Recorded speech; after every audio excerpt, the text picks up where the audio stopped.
Garrett and who were some of our other teachers? Oh, Andres Romero was not there at the time. Natalie Figueroa was not there at the time. So before we had those folks, we had like Mimi Stewart and Cheryl Williams Stapleton, I think, were the only educators in the state legislature. And I remember being at a committee hearing, and there was, I think it was the LFC, and folks were like, hey, do you know what time school starts these days? And someone said, I don't have kids in school anymore. And someone else said, I don't even have grandkids in school anymore. And I was like, wow, there is really a disconnect between what's happening in our school and what's happening at the legislature. So I decided to run for state legislature. I did the Emerge program, which trains women to run for office, which you have done as well, Representative. And yeah, I just, I've got 2 kids. I wanted them to know that women in public office and in positions of authority and leadership and decision-making were not the exception. So that's kind of how I came to politics. Well, that's awesome. And I think that your story and your ability to just like bring your full self to these roles, but also just the passion that you have for the work and your commitment to it, I think does so much for, I think, people, particularly young people who are really wanting to get involved in politics and really wanting to get involved in making a difference, that like regular people like you and myself and many others took the risk of making the time to do this. I know what many people don't understand and sometimes it's really, people forget, is that as a legislator, particularly in the state of New Mexico, we're the only state in the country that doesn't actually pay their legislators to be in these places. And so when we're talking about issues like the very things that you're talking about at the state land office, where we have so much responsibility, and yet like New Mexicans don't recognize that it's hard to be able to put so much effort into so much work, into so much, knowing that we can't always like we don't always get paid for it. So I think part of like the conversation that I wanted to have with you for sure was the issue around diversification around our economy here in New Mexico. As you mentioned, yes, we are heavily dependent on oil and gas extraction, and we have been for many, many years. I was born and raised in the Permian Basin. 99% of my family still lives and works there.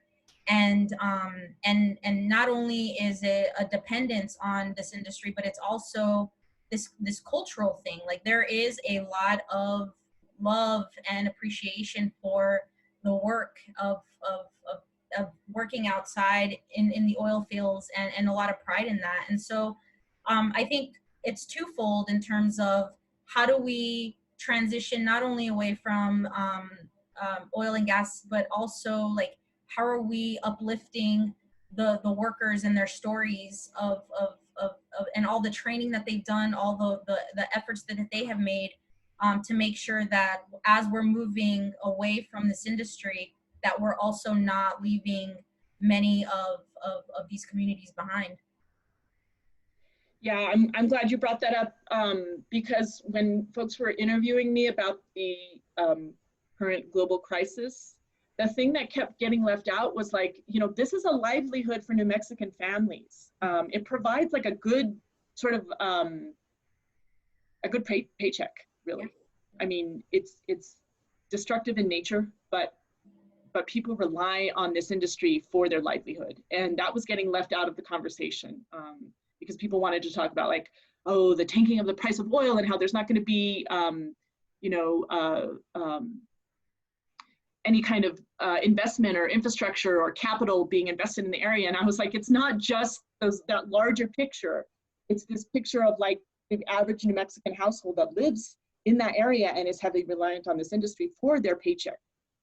So that's always sort of first and foremost in our minds at the land office, because we know that it's an industry that funds our budget, yes, but also that people rely on. And like you say, I mean, they have developed expertise in this area. They have, you know, invested a lot of time and a lot of themselves into this type of work. And so we want to make sure that whatever we do, it doesn't just leave a bunch of unemployed people. I mean, let's look at the Northwest almost as a object lesson. We sort of are pulling the plug, and the pieces in place to make up for that, the shutting down of the coal-fired power plants, for example, is not quite developed yet. And so we want to make sure that that timing is good. I mean, you know, I've seen all kinds of proposals, like from the coal country of the southern United States, southeastern United States. They have, you know, workers in coal mines that do four days in the mines and then 1 day of training for something that they're going to transition into. I think it's never too early to start developing and designing those kinds of programs so that people, we call it a just transition, that it's just for everyone. Yeah, and that's actually, I'm glad that you raised that, Commissioner, about the just transition, because I feel that as a legislator myself, just transition has become such a buzzword, I think, particularly amongst the environmental community, and not, and it doesn't necessarily always, it's not always led by communities of color when these discussions are happening. Like, in your experience, what do you think, what could New Mexico be doing differently and actually leading when we are talking about true just transition, so that that maybe we could be a leader in the rest of the country? Like, what does that look like? What does that look like for you? I think it's including people in the conversation who are and will be impacted by these decisions. So an example, so in our renewable energy transition, we already know we have the resources. We almost, you know, with the quality of resource that is the Permian Basin, we have that on the other side in wind and solar. So we already know that we have the resource, but we have to develop transmission. We have to encourage build out of, you know, wind and solar energy in our state. Are we having those conversations with the communities that will be impacted? Like, are the communities that will be impacted by transmission lines at the table for those decisions? I think not. When I ran for land commissioner, I constantly was faced with this sort of one-sided perspective, especially on environmentalism and conservation, that it did not touch the local communities many of the times. I know that the conversation around emissions, though, is very locally based right now in Southeast New Mexico. We are, they are holding like community meetings in like churches, and hearing from voices of people who actually live there and are impacted by these increased emissions from oil and gas operations daily.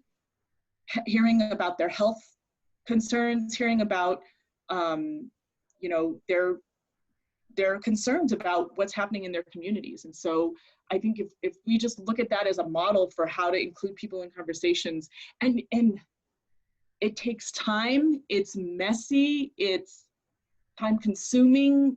With COVID, there's an extra added layer of difficulty, but it's so necessary because just look at the Northwest as sort of like as an example. Yeah. No, and I think you raise a good point, especially in the fact that what we've all seen unveiled to us in COVID are all the inequities that exist.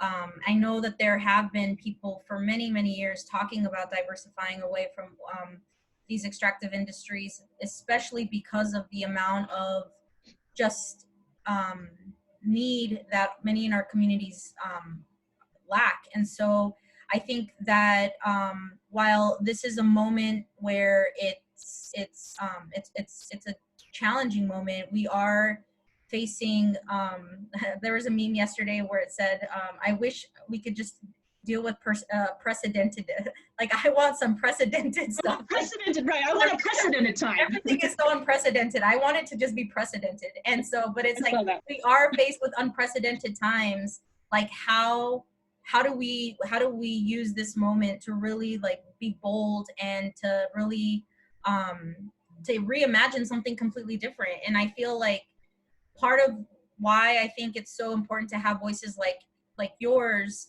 and in this issue is because, for better or for worse, oil and gas and our dependency on that has really, I think, the terminology that I use is it really has shackled our ability to really think through anything else, because it's we know we can't survive without it, and yet we can't also or we think we can't survive without it, but then we also can't think about anything else other than what oil and gas does for our communities. Yeah, so the things that a crisis does, right, is it sort of allows for the emergence of courage and leadership in ways that can't happen when we are in times of great abundance. So I will give you an example of exactly how that plays out in the land office, because I came to the legislature in 2019 when our state coffers were flush with revenue from oil and gas. And I was like, y'all, now is the time for us to make our royalty rates, you know, on par with Texas, because, you know, we get less royalty in the state of New Mexico for our mineral development than they do in that progressive state of Texas right next door. And everyone said, oh no, you don't want to hit business while they're doing so well. Now is not the time to raise royalty. So it's just kind of funny that, like, really it is never the time. Mm-hmm. But now that we're in a crisis, it's like we have no choice. We have no choice. Everything has been laid bare in front of us. And so it's either like perish or thrive. So we could continue on with business as usual, or we could, like, you know, make courageous choices to thrive. And it's gonna, I mean, it's not gonna be easy. It's gonna take a lot of political will and commitment. And hopefully, like, those leadership voices like yours will emerge and are emerging in this time to be like, you know, look at our reality right now. Look at what our heavy reliance on this industry is sort of demonstrating. Yeah. And it's funny because the Oil and Gas Association is like, oh, well, you can't call this a true bust because it's you know, it's about something else other than, you know, it's about these double crises of a international price war and low demand.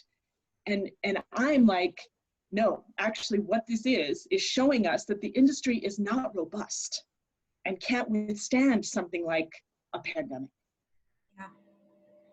Yeah, and I think the thing too is even the families that are employed by these industries, like they too can't handle these fluctuations of whether they're going to have food on the table or not. And I think those are the conversations that I think are critical in these times, is that as we are seeing all these global issues taking shape, how are we putting the workers themselves and their families like at the forefront of these conversations? And yeah, you're absolutely right. Like, I think many people are being inspired.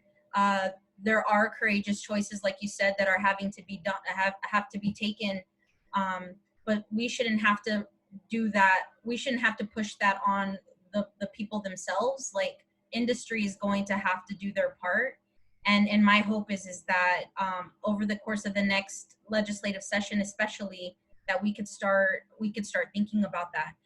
For folks who are watching, you can please feel free to leave comments if you have any questions, and we'll be sure to take the time for the last 15 or so minutes to answer that. Just also a heads up, I did have some issues, technical issues early on, and so I had to switch from the a regular Zoom to a webinar so that I could beam it to Facebook Live, but I'm also recording it. So I'll be able to share it after this for folks who were unable to log into the link and who had registered, which had only been, it hadn't been a whole lot. So I felt like comfortable doing that. So Commissioner, moving into the legislative session, and I know we're just in August, but what I keep telling people is that the session is just around the corner.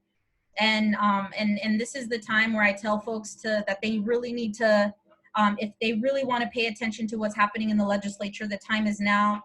Legislative Finance Committee is currently meeting around budget and what that looks like coming into January. All these pieces of legislation are beginning to start to get drafted and moved and getting read through by folks like myself who are serving. Are you already working on some of your own policy priorities come January? And if so, are there things that you're interested in sharing? And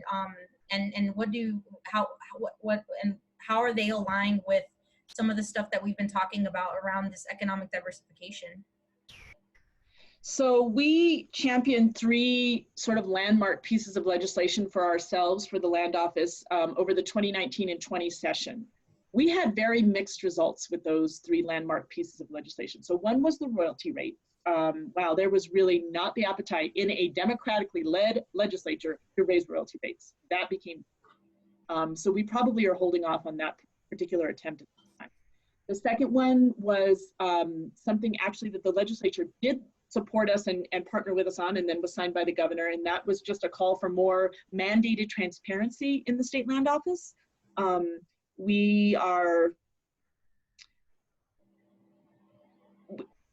When I was campaigning for this position, the idea of the land office, and especially in Las Cruces and Doña Ana County, because you all have had such like rotten luck with developers sort of leaving the city in the lurch, you know, on large pieces of land, undeveloped land. People were like, yeah, decisions are made in the dark. The public has not even, much less like input, no knowledge of decisions. There was a large land swap that was being proposed. No one could get their hands on a map, legal descriptions of what the proposed acreage was. So we actually partnered with Senator Ivy Soto, and he passed a big sort of sweeping transparency bill. So like large infrastructure build out transmission lines, any large oil and gas infrastructure build out pipelines, any land swaps have to have a public meeting in the affected county. So that was a win for us. And then the third one was bonding, and just really through a memorial asking the legislature to support us in a statewide bonding study. And I do actually, Representative, want to talk a little bit about bonding at this point. Because it is so important as the industry. We've talked all this for 30 minutes now. We've talked about transition. What happens during this transition to all of that infrastructure? The miles of pipe, not just the wells, but all of the compressor stations, all of the tank batteries. What happens to all of that infrastructure? Is there sufficient investment, insurance, and bonding to cover it, take it out of the ground? And that's on a good day. If there's no environmental damage, if there's no spills, if there's no remediation required. So we wanted to really get a handle statewide, not just on state trust land, but just statewide, private land, on what that dollar figure is. In the infrastructure we have in the ground right now, how much of a deficit in bonding do we have? The governor is supporting us on this statewide study. She has instructed EMNER, the Energy, Minerals, and Natural Resources Division, OCD, the Oil Conservation Division, and the Environment Department to work with us to really develop those numbers and what that looks like. So for this legislative session, we are very, very interested in following kind of 2 different types of bills. One is bills that deal at all with development of renewable energy in New Mexico, particularly around transmission. I know Representative Akil is going to be no longer serving after the end of the year, but he has really talked about the importance of the Four Corners states developing their own independent service operation. to sort of buy and sell electrons to the Western markets. I think that's very important for New Mexico. You talked about like how we can be a leader. We can be a leader by like pushing the envelope on what we have say in and leverage over. Like we don't in the oil markets. We can do that in the renewable energy markets. And then anything that has to do with water.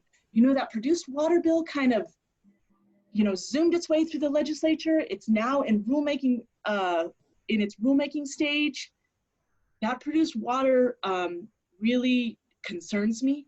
I want to make sure, because that stuff is nasty, let me tell you. I'm sure your listeners already know that, but it's got a lot of constituents when it comes back up out of the ground.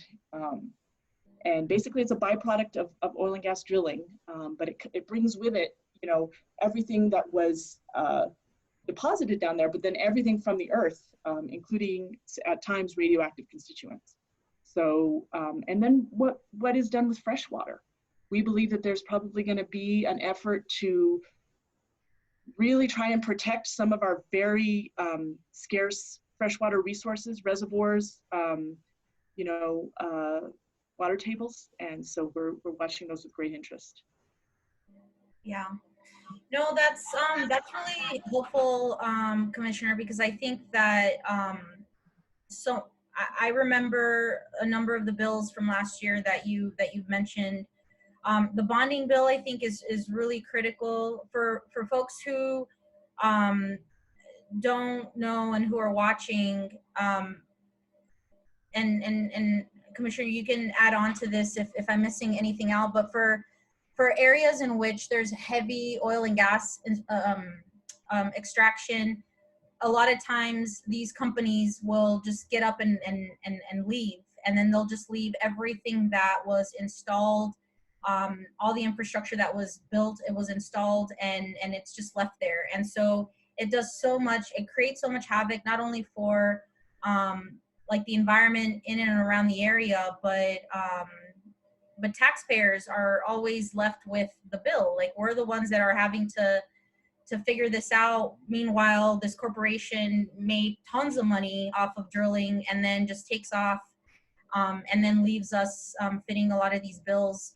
I think that it's definitely worth having this conversation. And one of the things that as you in your own experience in the legislature and now being in the State Land Commission, and this is a question that I've always had, even just as an organizer, even during and even before being a legislator, is we in the state have had trifectas of Democrats being in the majority in all branches of our government, and yet there even within our budget and revenues dependency on oil and gas, it feels like that dependency also exists even within our own like allies and colleagues, where I think we tend to sort of tiptoe around the industry. And I guess my question is, like, what do you think it would take for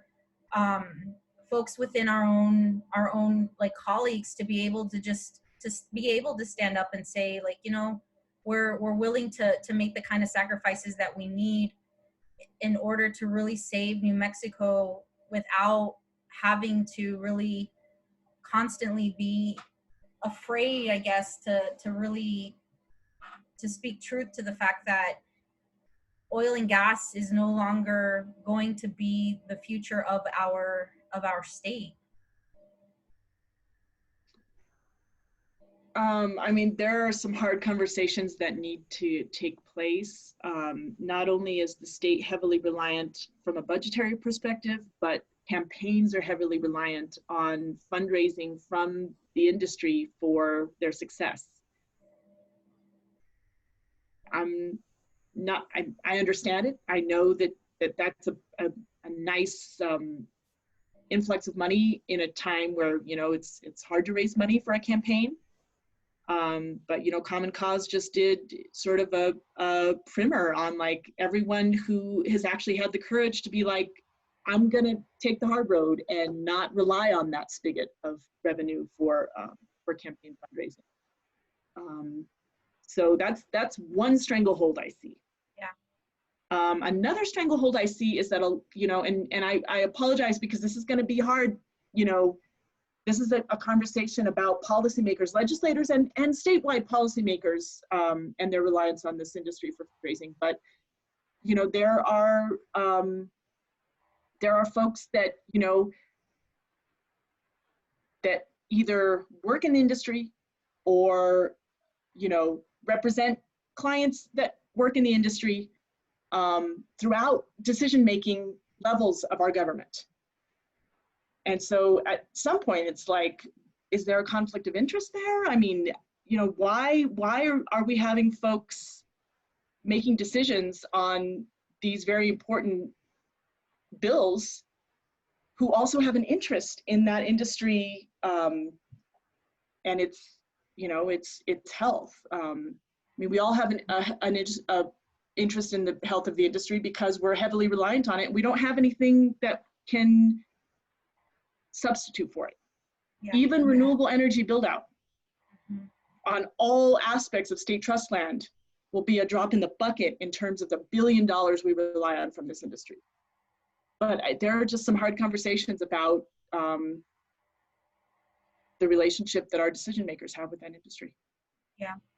No, and I appreciate you sharing that, Commissioner. And I think this is why it's so important for viewers and those watching and folks who are trying to understand more and more about this, the state legislature, is that being an unpaid legislature, these are the consequences to that.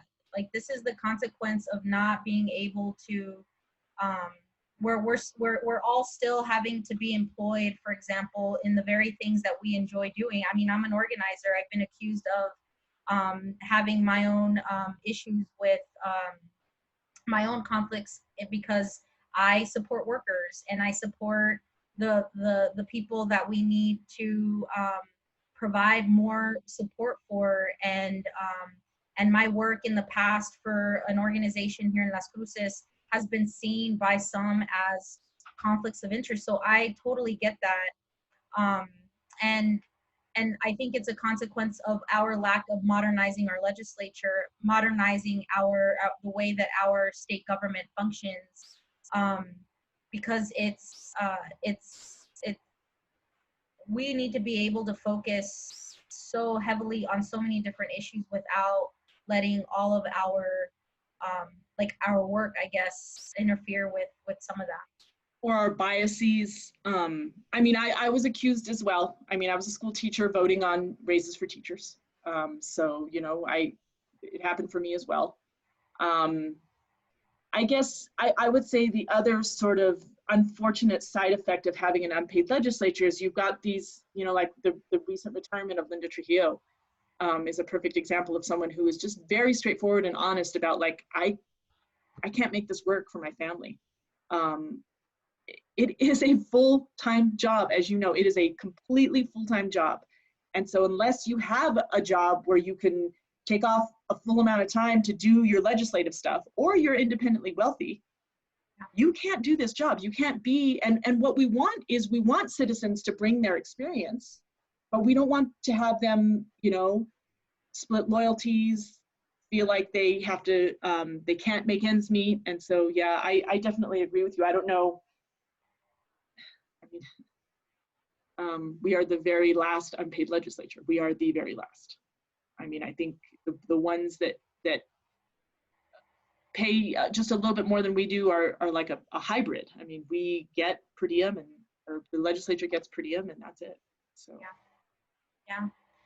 No, well, I appreciate your willingness to talk about these issues, Commissioner. I think it's incredibly important.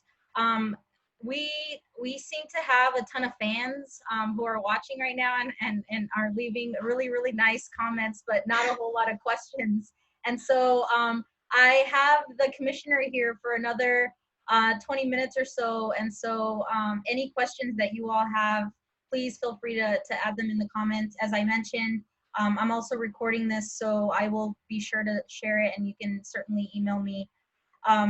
So, Commissioner, in terms of the work and moving forward, like, what does a day in the life of a commissioner look like? Maybe you can answer this from like a pre-COVID, but then also, what does that look like even now during COVID? I mean, it's crazy because I never know what a day will bring. I always think that I do. And then like interspersed between everything that was scheduled are these like little fires that pop up. And I don't mean fires literally, although sometimes there are. Anytime a wildfire starts, we're like, is that state trust land? Find out right away. Yeah. But I mean, you know, in a day, I deal with things as varied as like a human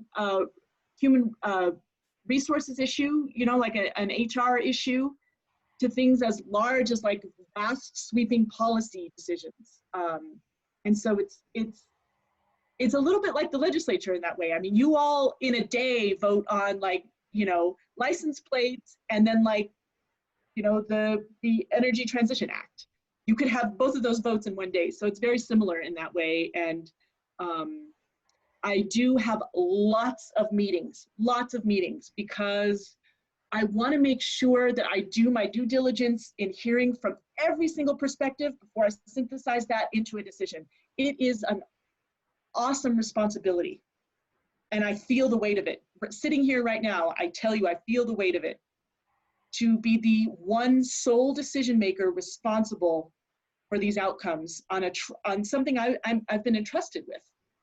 Legally, morally, constitutionally, I have that responsibility.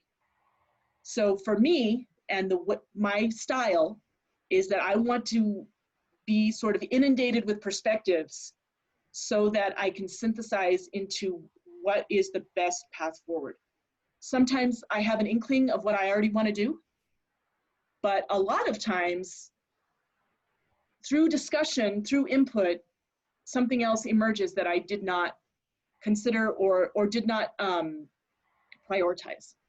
And so we do a lot of meetings in my office. There are folks who have just been doing this work for so long and have such a great perspective and such great expertise and background. And I feel like the commissioner should make use of that expertise.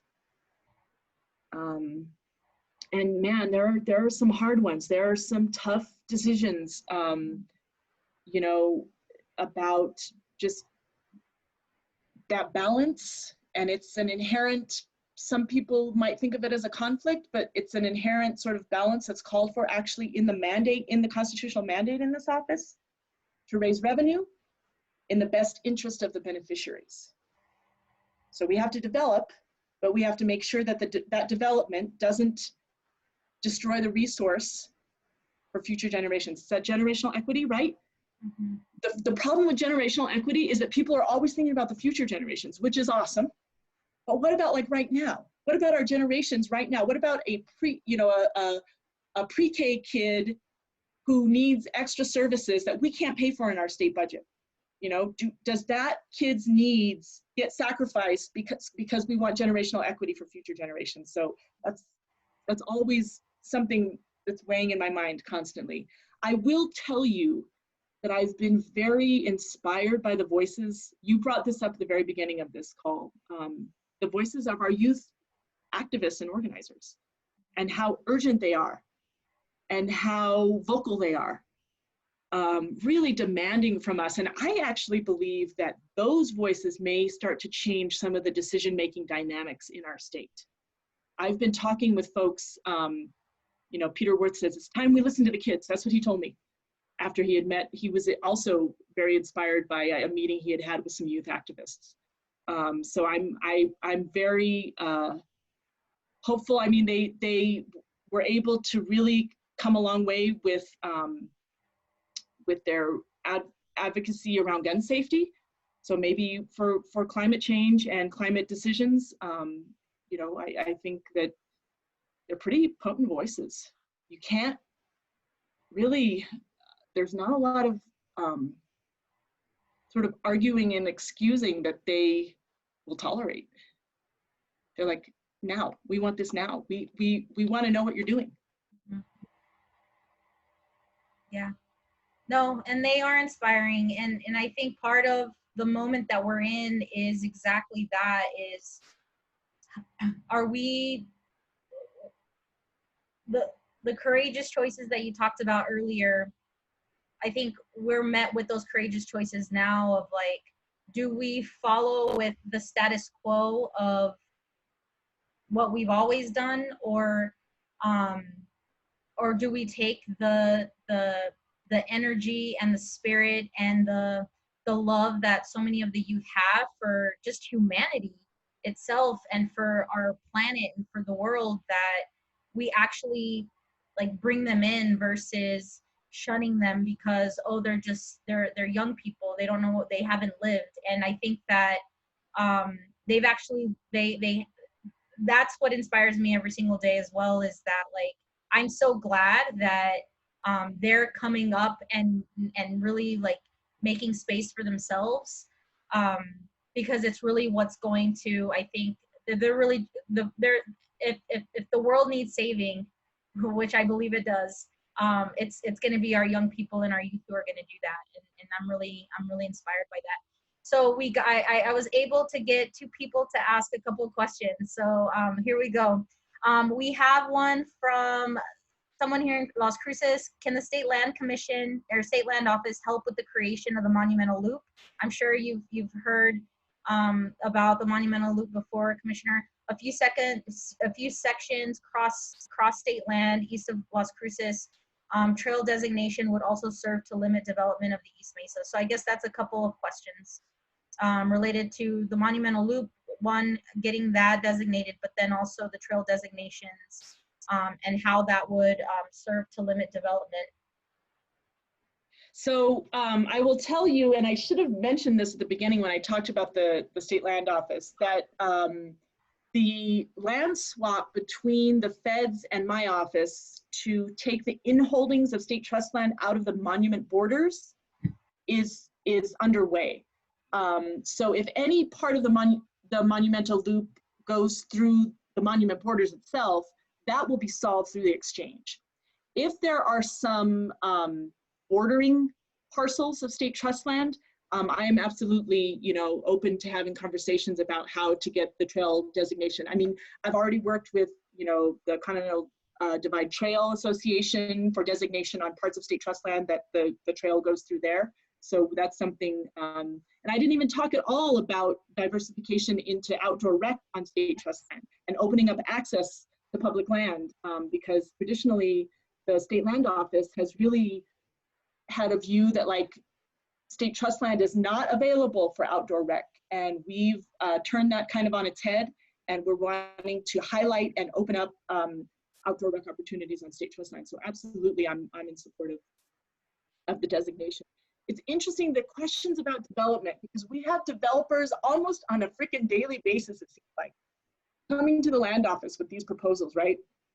And they're always like, oh yeah, Las Crucens love this idea. So I'm gonna ask everyone on this call, keep an eye out for these public meetings we're having, because we want feedback, not only from the elected folks in Las Cruces who have been very vocal and communicative and responsive with us, but also from residents.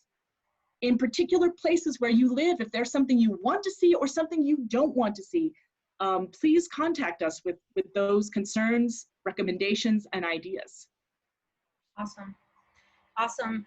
We have one question from one of our city councilors, our pro tem, Councilwoman Gandara. Can you explain to her what the land office's role is in the land that they may buy, sell for money for their educational system, for our educational system? So state trust land? So the question is, can you explain to me what the land office's role is in land that they may buy, sell for money for our educational system? Yeah, so the land office isn't really in the business of buying and selling land. So, Madam Councilor, I hope this is going to answer your question, and if not, please clarify. But the way that we raise revenue is through development of land we already have. In the instances where we buy and sell, and they are very narrow in scope, just because there have been some bad actors in the land office in the past, and the state Supreme Court has really tamped down on the land office's ability to exchange land through sales with private entities. We do have a sale that's being contemplated with the VA for a brand new VA cemetery on state trust land. We have a sale that's being contemplated for the, just various places around the state that are just very narrow in nature, like for federal agencies. So we don't really use the buying and selling of land to benefit schools. We use the development of the land we already have to benefit schools. And I guess where it comes into play is if we have a particular vision for what we want with land, whenever we do a land exchange, like a swap that we're doing with BLM for the particular parcels inside the monument boundary, we're looking at targeting land that we want for further development. So border area land is a perfect example.